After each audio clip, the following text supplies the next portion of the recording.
तो इसलिए साथियों, आपका और हमारा कर्तव्य बनता है कि हम अपने देश के लिए लड़ाई लड़ें। जिस तरीके से हमारे पूर्वज ने 250 साल अंग्रेज से लड़ाई लड़ा और जाके फिर हमारा देश आजाद हुआ। पहले अंग्रेज इस देश पे शासन करता था, 250 साल लगा, लड़ाई लड़कर देश को आजादी दिलाया। इसलिए हमारे पूर्वज लड़ाई लड़े कि हमारे आने वाला पीढ़ी जो है वो सर उठा के जिए। देश आजाद हुआ, लोकतंत्र आया और सब आदमी सर उठा के जीने के लिए काम कर रहा था और बहुत ही अच्छा हमारा देश आगे बढ़ रहा था। लेकिन 2014 में एक लोग आए और आपसे हमसे इतना झूठ बोले। उन्होंने आया, उन्होंने कहा कि हमें आप लाइए और हर साल 2 करोड़ युवा को नौकरी देंगे। युवा को लगा हम बेरोजगार हैं, घर पे बैठे हैं, नौकरी नहीं है, इसलिए शादी नहीं हो रहा है, तो मोदी जी को ले आते हैं, नौकरी मिल जाएगा, फिर शादी हो जाएगा। उसके झांसे में आ गए। फिर उन्होंने कहा कि हमको लाइए, और पहले के सरकार ने बहुत पैसा लूटा और विदेश में रख दिया है। हमको लाइए और हम आएंगे तो विदेश से काला धन लाएंगे और सबको घर में 15-15 लाख रुपया दे देंगे हर एक आदमी को। आप लोग को लगा, हम लोग को लगा कि भाई बैठे बैठे 15 लाख रुपया आ जाए तो हर्ज किस बात का, तो उसको ले आए। तो इसलिए साथियों, झूठ दुनिया में सबसे ज्यादा बोलने वाला अगर कोई पॉलिटिकल पार्टी है तो वो भाजपा है, भारतीय जनता पार्टी है। वो झूठ बोलकर सत्ता में आ गए। आज देखिए हमारा युवा बेरोजगार है, रोड पे भटक रहा है। किसान के लिए कहा था कि हम आय दुगुनी कर देंगे, लेकिन आज देखिए हमारा किसान परेशान है। कहा गैस सिलेंडर 400-500 रुपया में मिल रहा था, आज 1200 रुपया मिल रहा है। इतनी महंगाई हो चुका है। तो इसलिए साथियों, उनको बदलना पड़ेगा। ये संविधान को बदलने वाले लोग हैं।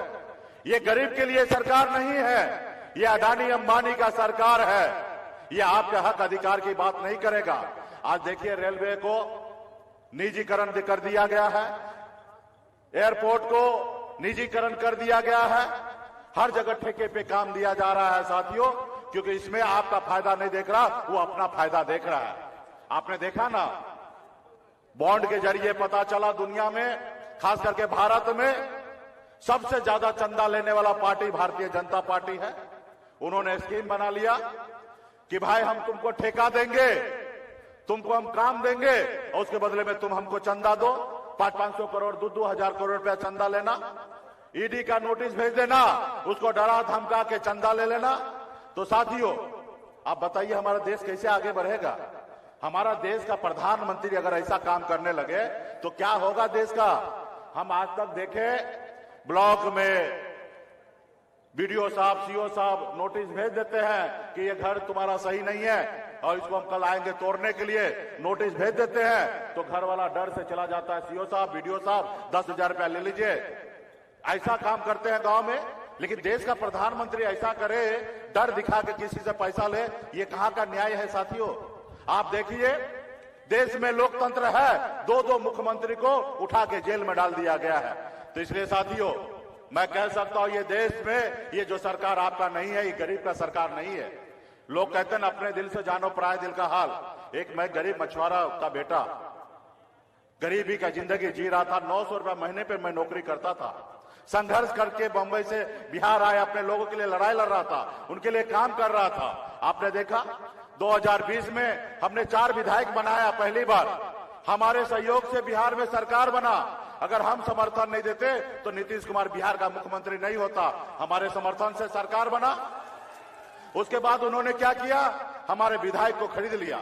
जो सरकार हमने बनाया उस सरकार से हमको बाहर कर दिया। इसलिए देखा कि एक मल्ला का बेटा हमारी बराबरी करने लगा है, सरकार बना लिया है, इसको परेशान करो, इसको रोको, नहीं तो आगे और आगे निकल जाएगा। तो इसलिए साथियों, आज उन्होंने हमें रोड पे ला दिया। लेकिन हम लोग संघर्ष करने वाले लोग हैं, मेहनत करने वाले लोग हैं। हम संघर्ष करेंगे और बदलाव लाएंगे। जैसे हमारे पूर्वज ने बदलाव लाया वैसे हम बदलाव लाएंगे साथियों। इसलिए मजबूती से बदलने की जरूरी है। अभी मोदी जी कहते हैं कि एक बार और हमको मौका दीजिए। आप बताइए, 10 साल मौका दिए, 75 साल के बुजुर्ग जो इस समय में उसको हरे रामा हरे कृष्णा करना चाहिए, उस समय कहता है कि हमको मौका दीजिए, तीसरी बार प्रधानमंत्री बनाइए। और वही एक प्रधानमंत्री जी एक योजना बनाए, जो योजना आपको पता होगा, अग्निवीर योजना। उन्होंने सेना में बहाली करने के लिए एक कानून बनाया, एक योजना बनाया। वो योजना में क्या दिया कि 18 साल में तुम बहाली में आओगे और 22 साल में रिटायर हो जाओगे, यानी कि 5 साल भी पूरा नहीं करोगे, सिर्फ 4 साल के लिए नौकरी उन्होंने बहाली करने के लिए। और खुद बोल रहे हैं 75 साल का। अब बताइए 22 साल में लड़का का शादी भी नहीं होता है और वो शादी से पहले रिटायर हो जाएगा। और जब रिटायर होकर घर में बैठेगा, बाद में शादी होगा, उनके बच्चे आएंगे, उसके बच्चे बोलेंगे पिताजी आप तो बेरोजगार हो, आपके पास कोई काम धंधा नहीं है, काम नहीं करना। वो बोलेंगे बेटा हम रिटायर हो गए। अब बताइए कहां से जायज है। और सेना में कौन बहाली होने के लिए जाता भाई? गरीब पिछड़ा दलित का बेटा जाता है सीना पे गोली खाने के लिए, शहीद पे होने के लिए जाता है बॉर्डर पे। आपके भाई हमारे अपने लोग जाते हैं। अब बताइए 4 साल के लिए नौकरी कर रहे हैं और खुद बोल रहे 75 साल की उम्र में हमको एक बार और मौका दीजिए। तो इसलिए साथियों, ये मोदी जी आपका हमारा नहीं है, इसलिए इनको बदलना है और लालू जी के विचारधारा पे हम लोगों को मजबूती से खड़ा होना है। आपने देखा ना, लालू जी के नेतृत्व में जो बिहार में सरकार बना, नीतीश कुमार जी उधर से पलट के इधर आए, तो बिहार में 2 बदलाव हुआ। 2 बदलाव क्या हुआ? एक तो सामाजिक न्याय को मजबूती देने के लिए जाति आधारित गणना हुआ पूरे बिहार में, और जब जाति आधारित गणना हुआ तो SC, ST, OBC तमाम हमारे दलित भाई सबका आरक्षण का कोटा बढ़ गया, बढ़ा ना। तो इसलिए साथियों, यही भाजपा होता तो आरक्षण का कोटा बढ़ता? बिल्कुल ही कभी नहीं बढ़ता। उसके बाद आइए, तेजस्वी प्रसाद यादव जी ने 2020 के चुनाव में कहा था कि हम सरकार में आएंगे 10 लाख नौकरी देंगे। जैसे वो सरकार में आए 5 लाख से अधिक युवा को नौकरी दिया।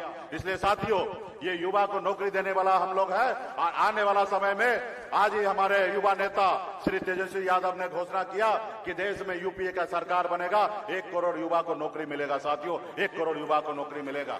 तो इसलिए हम सभी को मजबूती से अपनी सरकार बनाना है साथियों, ताकि आने वाला समय में हर गरीब का बेटा सर उठा के जिए। इसलिए तमाम हमारे जितने भी नेतागण हैं, आप सभी से बहुत बहुत धन्यवाद देता हूं। और पार्टी के जितने भी पदाधिकारी नेतागण हैं, आप सबसे आग्रह करता हूं, एक एक गांव में जाइए, एक एक टोला में जाइए, एक एक बूथ पे जाइए और हर हाल में मजबूती से UPA का सरकार बनाइए। जो हमारी लड़ाई है आरक्षण का, वो भी हमारा पूरा होगा। साथियों, बहुत बहुत धन्यवाद सभी साथी को।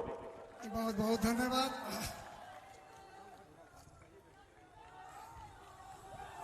अब मैं बड़े ही आदर और सम्मान के साथ बिहार सरकार के विपक्ष के नेता और पूर्व उप मुख्यमंत्री आदरणीय श्री तेजस्वी प्रसाद यादव जी से मैं अनुरोध करूंगा कि आप माइक पर आएं और सभा को संबोधित करें।